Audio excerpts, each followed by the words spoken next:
Speaker sir, हजारों साल पहले हरियाणा में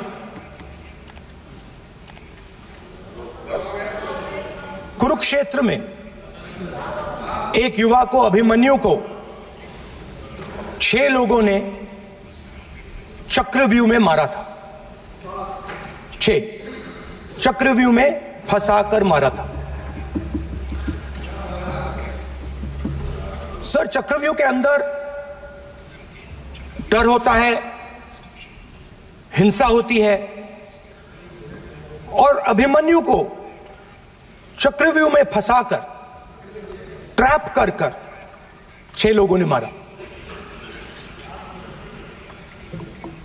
मैंने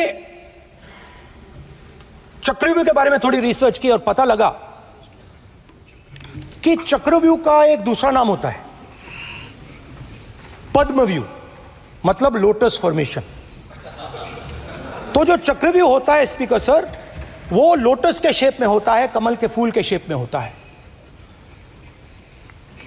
21वीं सदी में सर एक नया चक्रव्यूह तैयार हुआ है स्पीकर सर, वो भी लोटस की शेप में है सर, और उसका चिन्ह प्रधानमंत्री जी अपनी छाती पर लगा के चलते हैं सर। जो अभिमन्यु के साथ किया गया था, जो अभिमन्यु को चक्रव्यूह में फंसाया गया था, वही हिंदुस्तान के साथ किया गया है।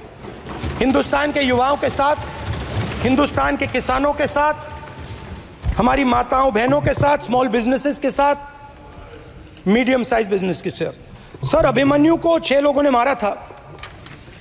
उनके नाम द्रोणाचार्य, कर्ण, कृपाचार्य, कृतवर्मा, अश्वत्थामा और शकुनी। सर, आज भी चक्रव्यूह के बीच में 6 लोग हैं सर। चक्रव्यूह के बिल्कुल सेंटर में, चक्रव्यूह में हजारों लोग होते हैं सर, मगर उसके बिल्कुल सेंटर में 6 लोग कंट्रोल करते हैं। तो जैसे उस टाइम 6 लोग कंट्रोल करते थे, वैसे आज भी 6 लोग कंट्रोल कर रहे हैं चक्रव्यूह को। नरेंद्र मोदी जी, अमित शाह जी, मोहन भगवत जी, अजीत दोवल जी, अंबानी और अदानी जी कंट्रोल कर रहे हैं। प्लीज एक मिनट प्लीज। नहीं सर, बोलने दीजिए। हाँ, आप बैठिए। माननीय सदस्य, आप संवैधानिक पद पर हैं। आपके कई माननीय सदस्यों ने यहाँ पर मुझे लिख कर दिया है कि जो माननीय सदस्य का सदस्य नहीं है उसका नाम नहीं लें। आपने लिख के दिया है। नो, आपने क्या, आप उसकी पालना करना चाहते हो? स्पीकर सर, गलत। मैं माननीय सर, एक minute, hold on. Speaker sir, अगर आप चाहते हैं तो मैं एक मिनट मैं प्रतिपक्ष के नेता से ये तो अपेक्षा करूंगा सही कि वो सदन की नियम मर्यादा को बने, ये अपेक्षा करता हूं। आप चाहे नहीं करें, पर मैं अपेक्षा करता हूं। नहीं सर, मैं, अगर आप चाहते हैं सर, मैं NSA का और अदानी और अंबानी का नाम इस लिस्ट से निकाल देता हूं। फिर माननीय सदस्य, आप अगर आप चाहते हैं सर। प्लीज, मैं नहीं चाहता। सदन के नियम प्रक्रियाओं से सदन चलता है। सर, अगर आप कहते हैं मैं निकाल देता हूं। नो, मैं 3 ही नाम यूज करूं। नहीं माननीय सदस्य, नहीं कहा, और आप video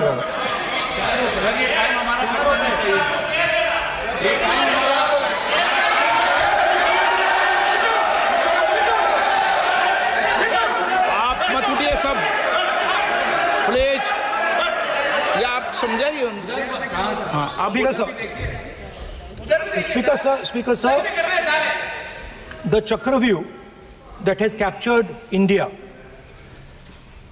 has 3 forces behind it. First is the idea of monopoly capital, that 2 people should be allowed to own the entire Indian wealth. So one element of the Chakravyu is coming from the concentration of financial power.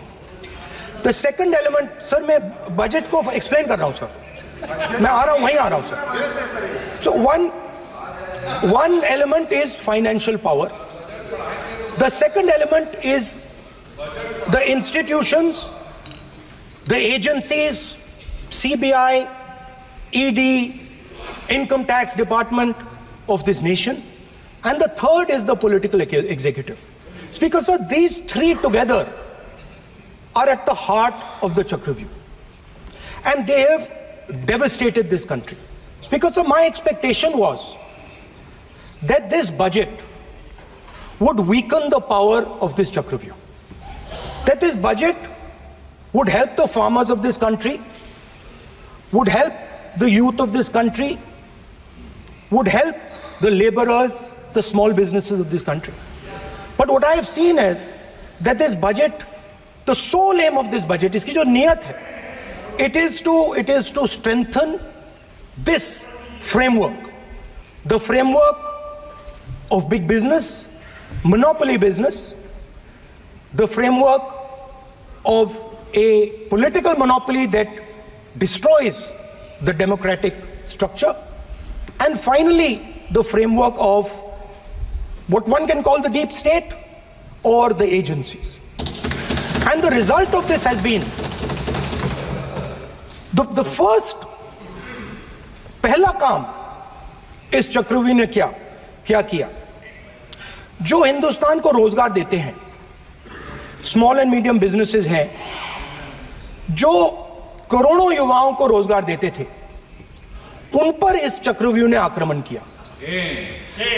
कैसे किया?